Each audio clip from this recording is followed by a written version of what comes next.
विधि bulletin की शुरुआत करते हैं। केंद्रीय कैबिनेट का बड़ा फैसला सुनने को मिला है। आपको बता दें कि जनगणना 2027 को मिली है मंजूरी और 11,718 करोड़ रुपए के बजट को मंजूरी दी गई है। आपको बता दें कि भारत में पहली बार होगा डिजिटल जनगणना। वहीं केंद्रीय मंत्री अश्विनी वैष्णव ने इसकी जानकारी साझा की है। आपको बता दें कि 11,718 करोड़ के बजट को मंजूरी मिली है और भारत में पहली बार होगा डिजिटल जनगणना। वहीं केंद्रीय मंत्री अश्विनी वैष्णव ने इसकी जानकारी दी है। तो जनगणना 2027 को लेकर के मंजूरी मिल चुकी है और केंद्रीय कैबिनेट का ये बड़ा फैसला देखने को मिला है। जनगणना 2027 को मंजूरी मिली, 11,718 करोड़ रुपए के बजट को मंजूरी दी गई है। आपको बता दें कि भारत में पहली बार होगा डिजिटल जनगणना। वहीं केंद्रीय मंत्री अश्विनी वैष्णव ने दी है जानकारी। आज कैबिनेट में 3 बहुत बड़े फैसले लिए गए हैं, बहुत महत्वपूर्ण फैसले लिए गए हैं माननीय प्रधानमंत्री श्री नरेंद्र मोदी जी की अध्यक्षता में। सबसे पहले सेंसस 2027 जो कि एक बहुत बड़ी एक्सरसाइज है और विश्व की सबसे बड़ी एडमिनिस्ट्रेटिव और स्टैटिस्टिकल एक्सरसाइज मानी जाती है, उसके लिए बजट अप्रूव हुआ है 11,718 करोड़ रुपीस का। दूसरा, कोल सेक्टर में यानी हमारी एनर्जी सिक्योरिटी के लिए बड़ा रिफॉर्म किया गया है कोल सेतु के माध्यम से। और तीसरा, किसानों के वेलफेयर के लिए माननीय प्रधानमंत्री जी की सरकार प्रतिबद्ध है और 11 वर्षों में कई बड़े स्टेप्स लिए हैं। उसी कड़ी में आज एक बहुत बड़ा सेफ्टी नेट का एमएसपी कोपरा के लिए अप्रूव हुई है। तो इन तीनों फैसलों के बारे में आपको मैं डिटेल में जानकारी दूंगा। साथियों, आप सब जानते हैं कि सेंसस देश के लिए एक बहुत इम्पोर्टेंट एक्सरसाइज है जिसके माध्यम से देश के बारे में, देश की जनसंख्या के बारे में हर एक जानकारी जो चाहिए होती है वो इसके माध्यम से मिलती है।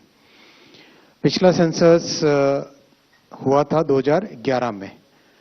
2021 में कोविड का पीरियड था, इसके कारण हो नहीं पाया और अब अगला 2027 में होगा।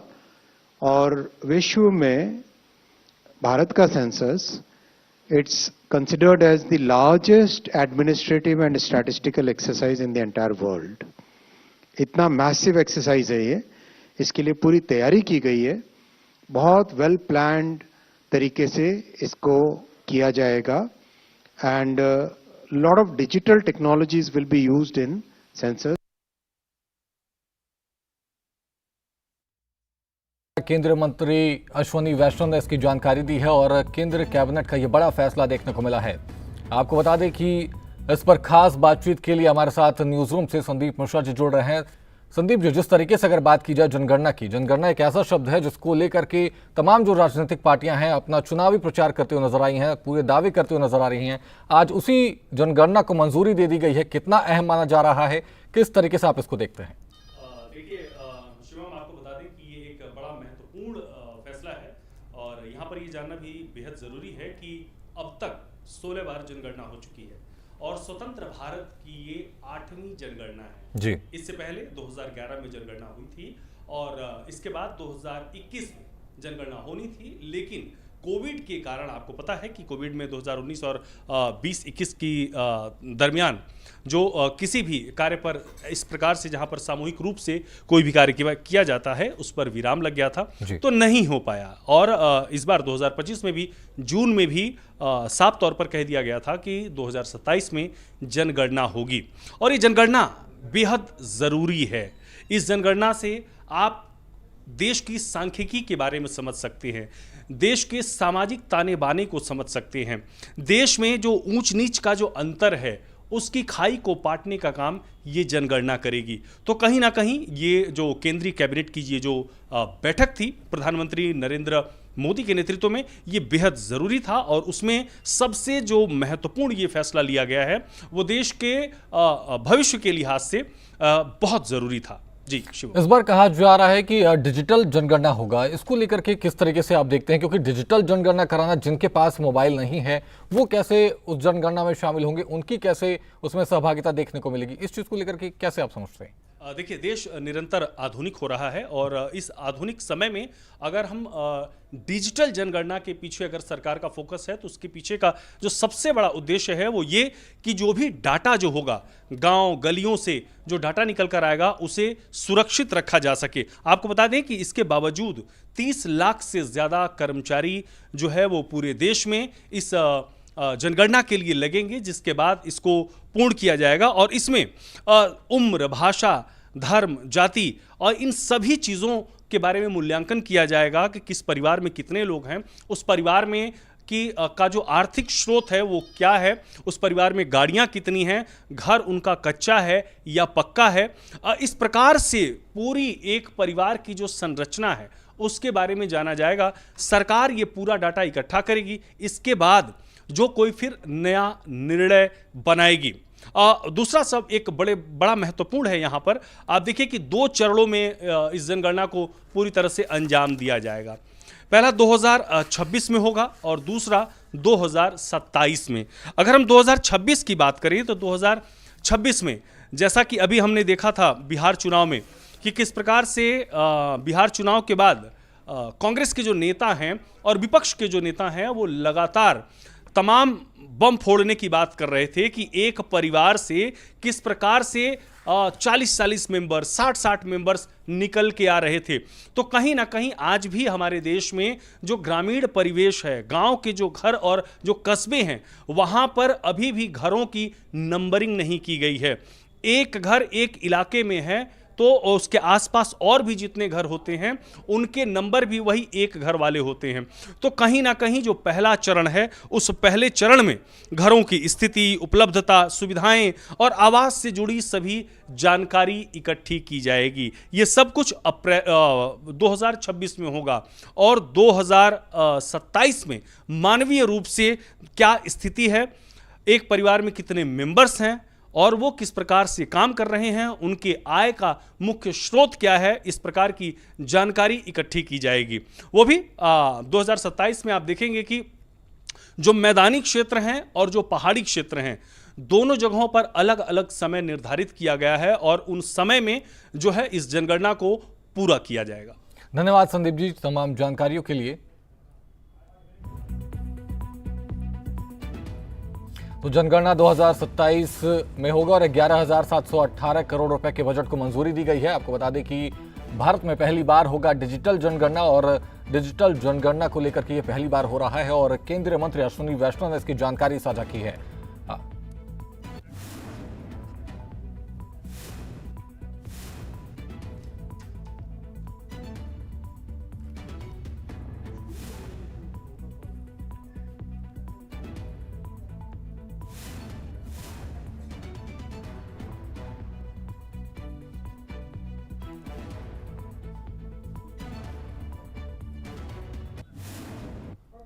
वहीं खबरों में आगे बढ़ते हैं। उत्तर प्रदेश की योगी सरकार किसानों को लेकर लगातार कई कदम उठा रही है, जिससे किसानों के जीवन स्तर में सुधार होने के साथ ही फसलों की पैदावार में भी वृद्धि हो।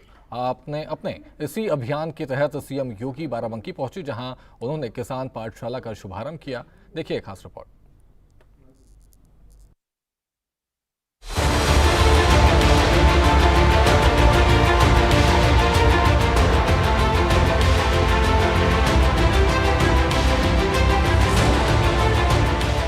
मुख्यमंत्री योगी आदित्यनाथ शुक्रवार को बाराबंकी दौरे पर रहे, जहां उन्होंने किसान पाठशाला का शुभारंभ किया और कृषि प्रक्षेत्र का भ्रमण किया। और आज एक किसान पाठशाला प्रदेश के अत्यंत प्रगतिशील किसान श्री राम शरण वर्मा जी के इस फॉर्म में हम लोग आयोजित करके वास्तव में खेती क्या है, खेती की चुनौतियां क्या हैं, कम लागत और अधिक उत्पादन से हम कैसे अन्नदाता किसान को खुशहाल करके देश को समृद्ध बना सकते हैं, इसके बारे में बहुत नजदीक से यहाँ पर देख रहे हैं। और मैं अभिनंदन करूंगा श्री राम शरण वर्मा जी और उनके साथ के उन सभी प्रगतिशील किसानों का, जिन्होंने अपनी मेहनत से उत्तर प्रदेश को एक नई पहचान खेती और खेती से संबंधित उन सभी सेक्टर में दी है आज की इस पाठशाला के अवसर पर मैं सभी अन्नदाता किसानों से कहूंगा कि आप भी अपने यहाँ कुछ करिए। आप में से बहुत सारे किसान अलग अलग क्षेत्र में, कोई एग्रीकल्चर में, कोई वेजिटेबल में, कोई ऑर्गेनिक फसलों में, कोई डेयरी के सेक्टर में कुछ न कुछ नवाचार कर रहा है। और आपने देखा होगा कि कम लागत अधिक उत्पादन के लिए समय पे खेती, अच्छा बीज और समय पे देखभाल हो जाए तो हम उस लक्ष्य को जरूर प्राप्त कर सकते हैं। अत्यंत उर्वरा भूमि है। ये डबल इंजन की सरकार अपने अन्नदाता किसानों की खुशहाली के साथ साथ प्रदेश के विकास में और विकसित भारत के निर्माण में उनकी भूमिका का सहयोग करना चाहती है, लेना चाहती है और सहयोग करना भी चाहती है। और आज इसी देश से मेरा यहाँ पर आगमन हुआ है। मैं एक बार फिर से आप सभी का हृदय से अभिनंदन करता हूँ। जिसके बाद वे खेती की बात खेत पर किसान सम्मेलन में शामिल हुए और उन्होंने किसानों को संबोधित किया और डबल इंजन सरकार की योजनाओं से अवगत कराया। उत्तर प्रदेश देश की सबसे बड़ी आबादी का राज्य है। 25 करोड़ की आबादी इस राज्य में निवास करती है और 25 करोड़ लोगों की भावनाओं के अनुरूप यहां का विकास हो, वहां समग्र विकास की दूरी उत्तर प्रदेश दिखाई दे। ये पिछले 11 वर्षों में आदरणीय प्रधानमंत्री मोदी जी के मार्गदर्शन में उत्तर प्रदेश के प्रत्येक नागरिक ने महसूस किया है। उत्तर प्रदेश अत्यंत उर्वरा भूमि है, पर्याप्त जल संसाधन है, बेहतर कनेक्टिविटी से अब आच्छादित हुआ है। किसान जिन सुविधाओं के लिए पहले तरसता था, आज डबल इंजन सरकार ने उन सभी सुविधाओं से उसे आच्छादित करने का परिणाम है कि उत्तर प्रदेश आज के दिन पर देश के अंदर सर्वाधिक कृषि उत्पादन करने वाला राज्यों में से एक है। देश के अंदर अगर खेती योग्य भूमि को देखेंगे तो उत्तर प्रदेश के पास मात्र 11% भूमि है, लेकिन देश के खाद्यान्न की आपूर्ति अकेले उत्तर प्रदेश 21% करता है। और यह तब हो पाया जब वह डबल इंजन की सरकार ने उसे प्रधानमंत्री जी के विजन के अनुरूप बीज से बाजार तक की सुविधा से किसान को आच्छादित किया। इस दौरान सीएम योगी ने कार्यक्रम को भी संबोधित किया और पीएम मोदी के विजन का जिक्र किया, जिससे किसानों को लगातार लाभ हो रहा है। कार्यक्रम को संबोधित करते हुए उन्होंने वर्तमान सरकार के कामों का भी जिक्र किया और विपक्ष पर जमकर निशाना साधा। साथ ही बताया कि किस प्रकार आज प्रदेश उन्नत खेती के क्षेत्र में आगे बढ़ रहा है। अन्नदाता किसानों को सॉइल हेल्थ कार्ड और फसल बीमा की सुविधा हो, गन्ना भुगतान की ऐतिहासिक उपलब्धि हो, कृषि मंडियों और ग्रामीण सड़क नेटवर्क के विस्तार का कार्य हो, वैल्यू चेन स्टोरेज प्रोसेसिंग पर एक बड़े निवेश को आगे बढ़ाने का कार्यक्रम हो, या फिर किसानों को बाजार और निर्यात से जोड़ने का प्रयास। सिंचाई, हर खेत को पानी, नहरों, पाइपलाइन, माइक्रो इरिगेशन और सौर पंप का विस्तार, जल संरक्षण का एक बड़ा अभियान, ड्रोन डोजिंग, सौर ऊर्जा, एफपीओज, स्टार्टअप्स आधारित फसल और मूल्य संवर्धन की योजना आज उत्तर प्रदेश के अंदर दिखाई दे रही है। खरपतवार नियंत्रण, सॉइल टेस्टिंग, प्राकृतिक खेती पर जो आज विशेष फोकस हुआ है, आज ये उत्तर प्रदेश की पहचान बन रही है और किसानों को कृषि में उद्यमिता के लिए भी प्रेरित करना, जिसका उदाहरण आज हम यहां पे श्री राम शरण वर्मा जी की खेती में देख रहे हैं। जो पहले 2017 के पहले थी, लागत अधिक था, अन्नदाता किसानों को लाभ कम होता था, सिंचाई की परियोजनाओं की रफ्तार अत्यंत धीमी थी, बिचौलियों का वर्चस्व था। आज डीबीटी के माध्यम से भुगतान हो रहा है, पारदर्शी भुगतान है, बिचौलिया मुक्त खाद्यान्न खरीद की व्यवस्था है, रिकॉर्ड उत्पादन, रिकॉर्ड एमएसपी, सिंचाई की व्यवस्था और एक्सपोर्ट की व्यवस्था भी। बहनों और भाइयों, पिछले 8 वर्ष में कृषि विकास की दर को 8.6% से बढ़ा करके 17.7% उत्तर प्रदेश ने पहुंचाया है। मंच को संबोधित करते हुए सीएम योगी ने किसानों को आह्वान भी किया और नए तकनीक अपनाने को कहा, जिससे वो भी प्रगतिशील किसानों की श्रेणी में आगे आ सके। गौरतलब है कि वर्तमान सरकार के नेतृत्व में प्रदेश में लगातार फसलों की पैदावार में वृद्धि हुई है, जिससे प्रदेश गन्ना हो या धान या अन्य फसल, सभी फसलों के उत्पादन में आत्मनिर्भर बनने के साथ ही सबसे बड़ा निर्यातक राज्य बनने के क्षेत्र में भी आगे बढ़ रहा है। ब्यूरो रिपोर्ट, सूर्य समाचार।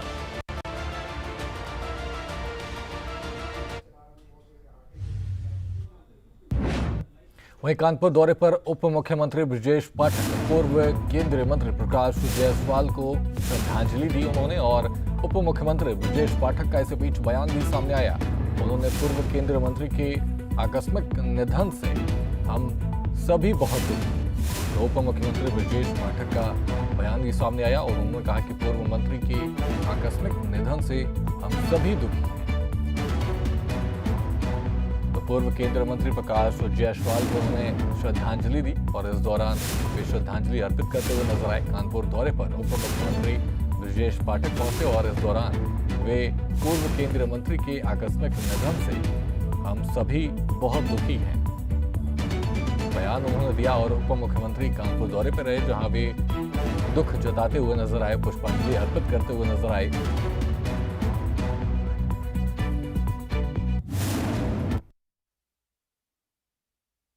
कांग्रेस के प्रदेश अध्यक्ष रहे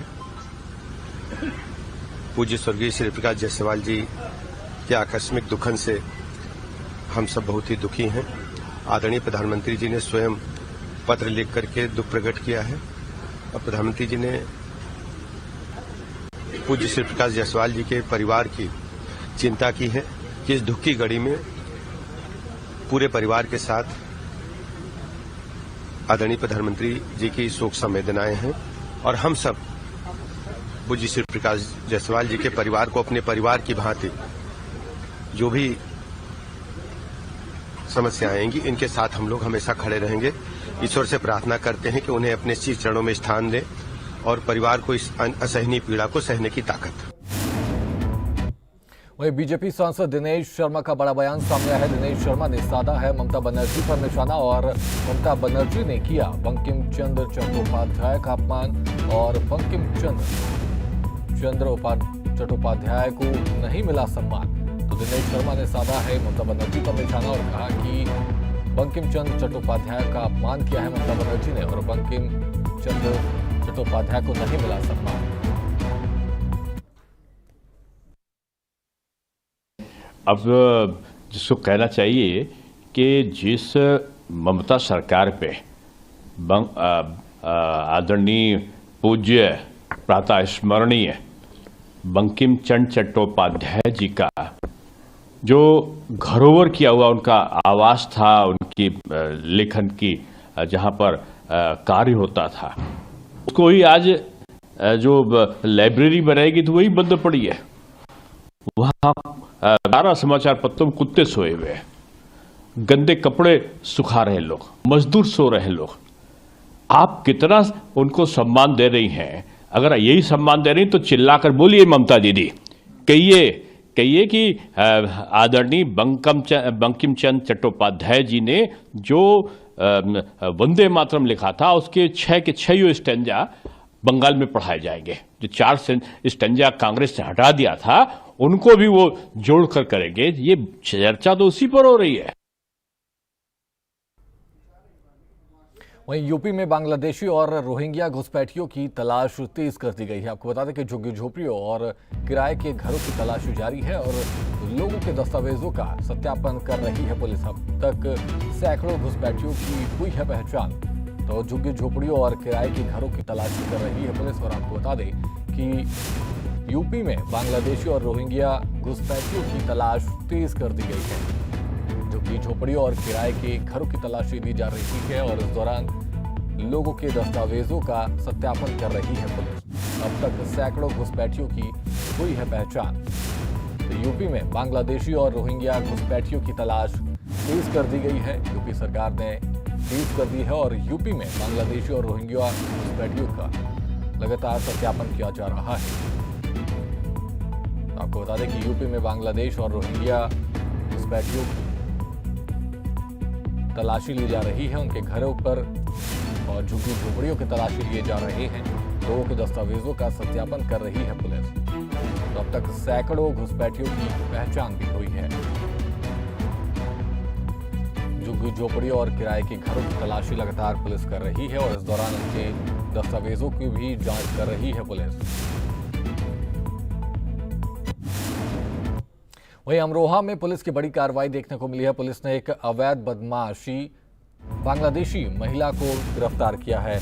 अवैध रूप से अक्टूबर में भारत में किया था प्रवेश। वहीं बिना वैध दस्तावेज के रह रहे थे आरोपी। आपको बता दें कि केस दर्ज कर आगे की कार्रवाई में जुटी है पुलिस। वहीं अमरोहा एसपी ने दी है पूरे मामले की जानकारी।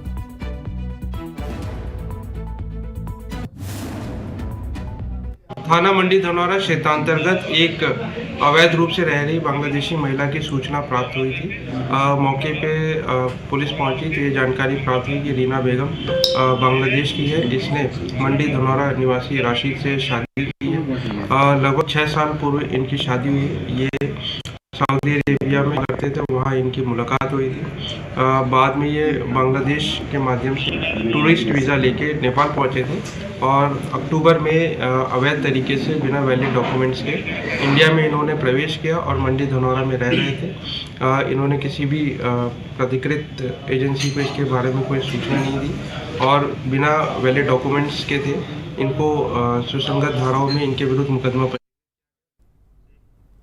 वहीं कोडेन कफ सिरप मामले में ईडी का बड़ा एक्शन देखने को मिला है। लखनऊ, बनारस से लेकर अहमदाबाद तक ताबड़तोड़ छापेमारी की जा रही है। आपको बता दें कि मनी लॉन्ड्रिंग मामले में ये कार्रवाई की गई है। वहीं यूपी के कई जिलों में दर्ज है 30 से अधिक केस। तो आपको बता दें कि लखनऊ, बनारस से लेकर अहमदाबाद तक ताबड़तोड़ छापेमारी की जा रही है। मनी लॉन्ड्रिंग मामले में ये कार्रवाई की जा रही है और यूपी के कई जिलों में दर्ज है 30 से अधिक केस।